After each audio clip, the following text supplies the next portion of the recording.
What's up YouTube, and welcome to another draw along with me. Now it's been a year since I completed this tutorial that I'll post up on the screen now, so I thought I'd go ahead and recap it and go back and see what adjustments I would make this time and take it in a slightly different direction. So this is today's tutorial. Now there's a link to everything you're going to need in the description down below. The canvas size for today is 2000 pixels by 2000 pixels, and with all that said, let's get started.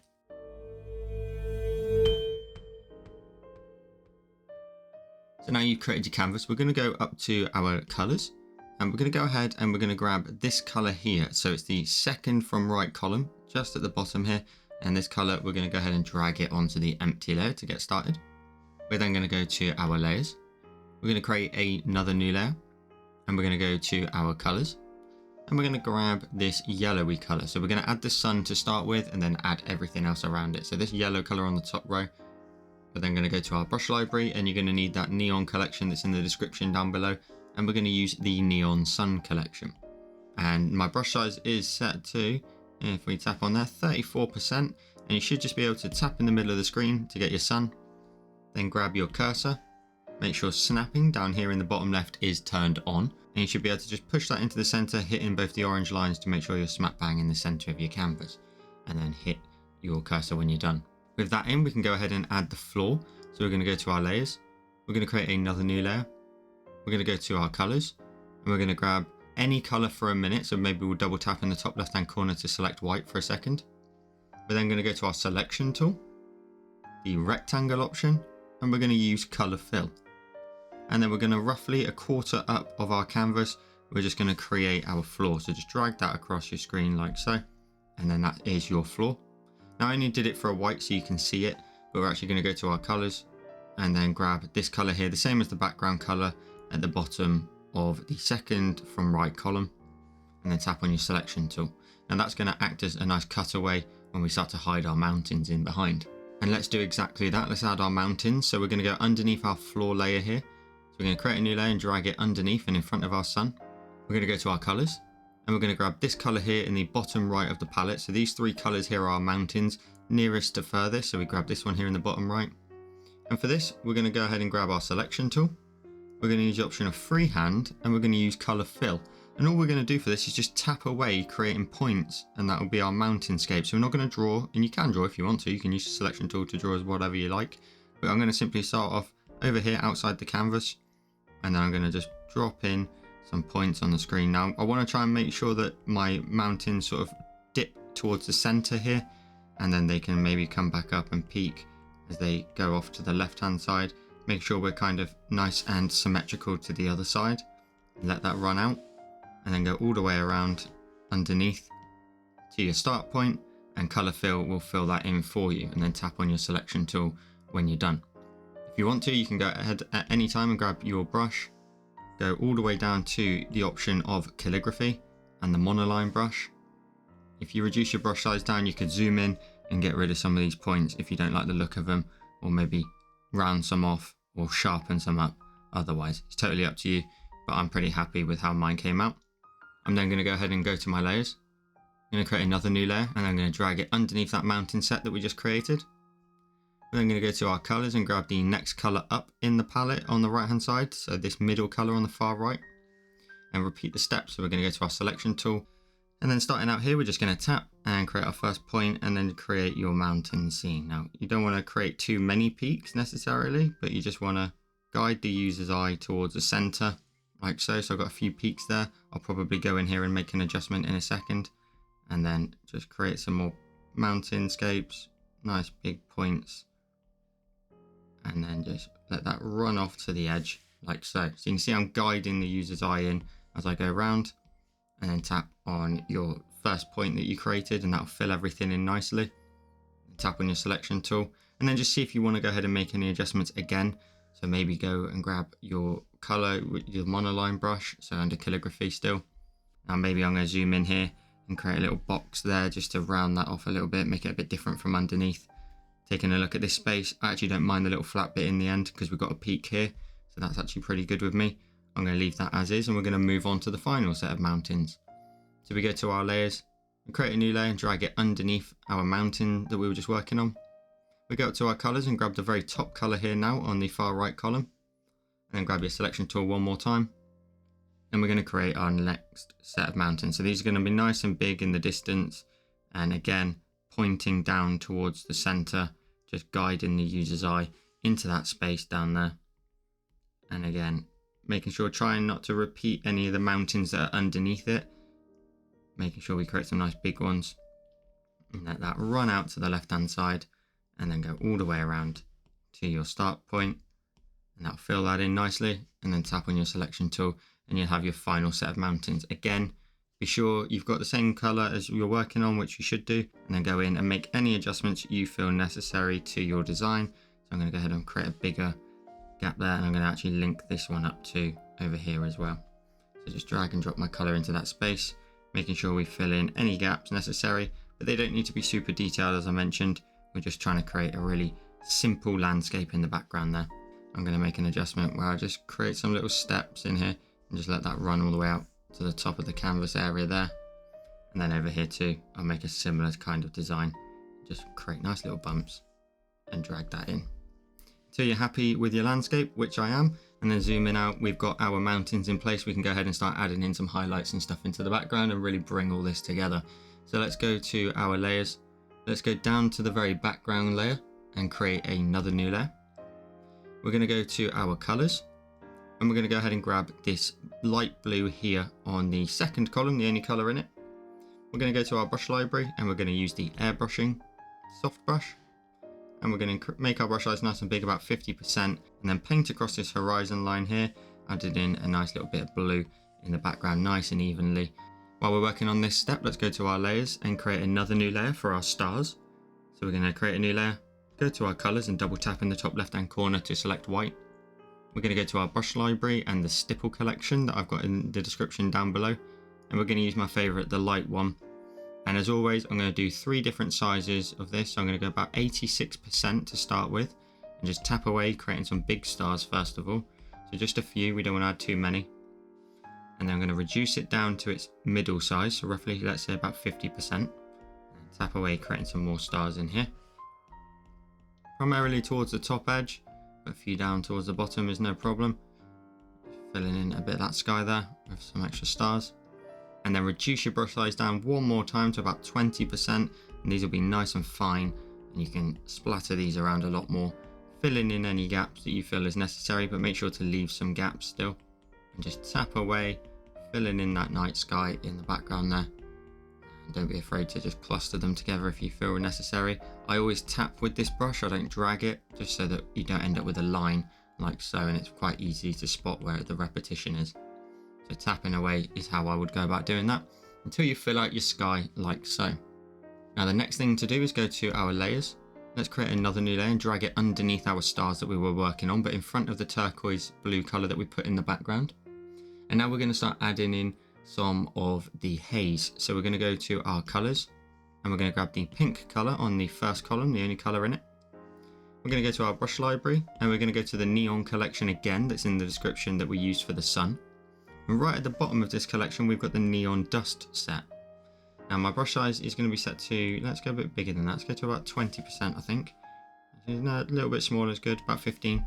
And all we're going to do is in behind these mountains and in front of our sun, we're going to very lightly start off by just painting in some of this haze. And the harder you press, you'll get a nice little strong glow from it. And you want to get a few of those strong glows just in behind your mountains there. But something like that will do the trick. And now we've added that haze in, we can actually go up to our layers now in the actual sun.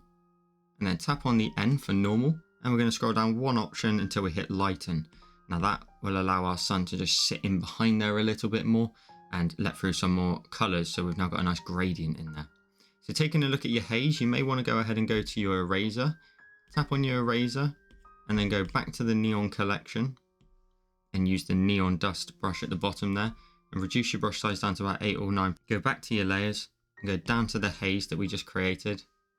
And then with your brush, your eraser brush, just maybe get rid of little bits if you've added in too much. You don't want to have too much in the center and it be too bright. And you can allow these ones up here to run out a little bit if you wish, but just be under control and in the spaces we want them to sit. Now we've done that for the background, we're going to go ahead and do it on the mountains in front. So we're going to go to our layers We've got this layer here for the mountains at the back. We're going to create a new layer in front of it and tap on that layer and clipping mask it. And we're going to repeat the steps. We're going to go to our brush library and making sure we're still using the neon dust brush. The brush size is going to be set to, let's go down to about 10%. And we're going to just paint towards the bottom edge, adding in some pink haze and some nice bright glows in behind there. So just something like that. You can push it a little bit higher if you want to give it a nice coat. Something like that will do the trick. Then go to your layers again and repeat the process for the next set of mountains in front. So go up a layer, create a new layer, tap on it and clipping mask it to the other set of mountains. And on the same layer, same brush size, just start painting in the gap, adding in a nice little haze there, a little neon haze. Nice and spread out like that, adding in some nice bright patches where necessary. Then go to your layers again, go to your very top set of mountains, create a new layer, tap on it and clipping mask it. And then we're going to go ahead and do the same and go all the way across this one from left to right. Now the one thing you want to bear in mind is you want to try and cover the majority of the bottom of this layer here. So right down towards the bottom you want to have a nice bright edge, and you can push that a little bit higher where necessary. Now taking a look at all of them together, what we do want to try and achieve now is go back and make some erasing as we did with the background. So when necessary, we're going to go to our eraser. We're currently working on this layer here. We can go ahead and make some adjustments and just chop the tops off where necessary, just to try and leave some of the original color there. So then go to your layers again, go to the next haze down, which is the one sat in the middle ground. Grab your eraser still and just erase just the point at the top. We want that haze to sit in behind. And so we planted all the color to start with, and now we can make adjustments just to show the peaks of our mountains nicely. And then again, go to your layers, go down to the background haze of the final set of mountains, grab your eraser, and then just erase that where necessary so that you leave the peaks of our mountains nice and colorful with the original color. So you end up with something like that. I just want to take a second to quickly show you some of the designs I've been posting over on my Patreon. Patreon supporters get access to 3 exclusive tutorials every single month. You can see the latest 3 on the screen now. If you want to get access to sneak peeks of designs before they go live, as well as early access and much more, there's a link in my description down below to my Patreon. And there's also a link to all the previous designs so you can take a look at all of the designs you would unlock when you join my Patreon. And with all that said, let's get back to the video. Now the next step is to go ahead and work on the ground layer that sits at the front here. So for this, we're going to go ahead and go to our layers. We're going to go right to the top and you've got your ground layer here. So it nicely crops off all the excess that's underneath it. We're going to go ahead and create a new layer. We're going to go to our colors and we're going to double tap in the top left hand corner to select white. We're going to go to our brush library, and inside this neon collection we've also got a grid texture. And my brush size is going to be set to about 8 or 10%. Anything in there is pretty good. Let's go for 9 then in the middle. And all we want to do is make sure your canvas is nice and straight and just paint in the entire canvas with those lines, not missing any gaps and not taking your pen off of the screen at all. Now once you've done that, you're going to want to check on either side if it's positioned equally. If it's not, just grab your eraser, and what I mean by that is the gaps on either side are nice and symmetrical. Now mine are actually pretty good, so I'm not going to make any changes to mine. But if you need to, just grab your freeform option and just push it off the screen a little bit, and then do the same on the other side until everything nicely matches up. So just use that one line there that was close to the edge to push it right to the side, and then you can do like I've done there, make it nice and symmetrical, and then tap on your cursor when you're done. Then from there, we're going to grab our cursor again, and then go to freeform and drag this node down until it pretty much touches that horizon line. We're going to zoom out a little bit. We're then going to go to our distort tool and again position your canvas in the center so that we can grab this node and move it off to the right hand side, and then grab this node and move that center node smack bang into the middle of your canvas again. So something like that will do the trick. And then take a look at your gaps in these corners. This is what's important. This gap here kind of resembles this gap here, so I know it's pretty much symmetrical. And then I can tap on my cursor when I'm done and I've got my lines in position. Now these lines, we can go ahead and tap on our layer for it and tap on it again and clipping mask it to the horizon shape. Let's go ahead and add some color to them. So let's tap on the layer and alpha lock it. So our grid's now alpha locked so we can paint within it. We're going to go to our colors. We're going to grab the pink to start with on the left hand side, and we're going to go ahead and tap on our brush. We're going to go down in our brush library to the option of airbrushing and soft brush. And we're just going to paint the bottom edge. We can paint the whole thing, to be honest. Let's just paint the whole thing to start with. Then go to your colors and grab the blue beside it in the second column, the only color in it. And this one here, I'm going to reduce my brush size down a little bit to about 30% just to make sure I'm nice and accurate. And that top area here, I'm going to start painting in the blue and letting a little bit of the pink just sit in there. So just let that transition from blue to pink nice and evenly. Once we've done that, we can go ahead and start to emphasize the light sources on here as well. So we're going to go to that layer. I'm going to swipe it to the left and we're going to duplicate it. The bottom one out the two, tap on it and turn off the alpha lock. Then go to your adjustments, Gaussian blur, and swipe from left to right. And let's just see what we need to add in. Let's add in something nice and about 7% will do the trick. Tap on your adjustments when you're done. Then we can go to our layers again. Let's go down to the base layer for the ground and create another new layer. We're then going to create a horizon glow. So we're going to go to our colors and double tap in the top left hand corner to select white. If we then go to our selection tool and we go to the rectangle option here and color fill is turned on. If we draw in a box from the left hand side like so and just let that run into the groundwork a little bit like so. Then tap on your selection tool when you're done. And then go ahead and go to your adjustments, Gaussian blur, and blur from left to right, and something around about 14% will do the trick until you get a nice sort of solid white glow right on the horizon line there. And tap on your adjustments when you're done. And then to add the touch to that, go to your layers and tap on the N for normal and just scroll down and change that to add. That may come into effect when we add some more colors in a second. With that said, let's go ahead and do that. Let's go to the original base layer again and create another new layer. We're going to go to our colors. We're going to grab the blue color here on the second column and making sure our brush is still the soft brush. I'm going to start painting in from left to right, adding in a very light glow from the bottom area here. So not all the way up to the horizon line there, but just towards this bottom edge. We're then also going to go to our layers and we're going to grab the sun here that's further down in the background and swipe that to the left and duplicate it. Grab one of them and take it all the way up in front of the blue glow that we just created for the groundwork here. So tap and drop it there. We then want to go to our cursor. We want to flip it vertically, drag it down and make sure it kind of runs into the same horizon. Now you also want to make sure, because you've got snapping turned on, you'll end up with this orange line running through the middle and the blue lines on either side to let you know you've moved it perfectly down. And you want it to match up to the area above. So something like that will do the trick. And tap on your cursor when you're done. But these mountains would block out the reflection a little bit. So we're going to do two things. We're going to go to our eraser, tap on the eraser. We're then going to go to our option under airbrushing and the soft brush. And the brush size is going to be set to about sort of 20% and just fade out this top edge. So we're just erasing this, getting rid of it, making sure it's nice and faint like so. And then you'll start to reveal the reflection a bit further down. And then we're also going to go to our adjustments, motion blur, and swipe from left to right. Make sure you go nice and horizontal. And we want to blur that out. About 30% will do the trick. Then tap on your adjustments when you're done. And now we can actually go ahead and work right on the foreground here. So we're going to go right to the top of our layers, create a new layer, go to your colors and grab this color here in the second from right column, the very bottom one on its own. Go to your brush library. Go to calligraphy in the monoline brush, and my brush size, it doesn't matter what the brush size is, but I'm going to make it about sort of 15%. We want to create some groundwork that runs from pretty much just over horizon line down to about here and then back up.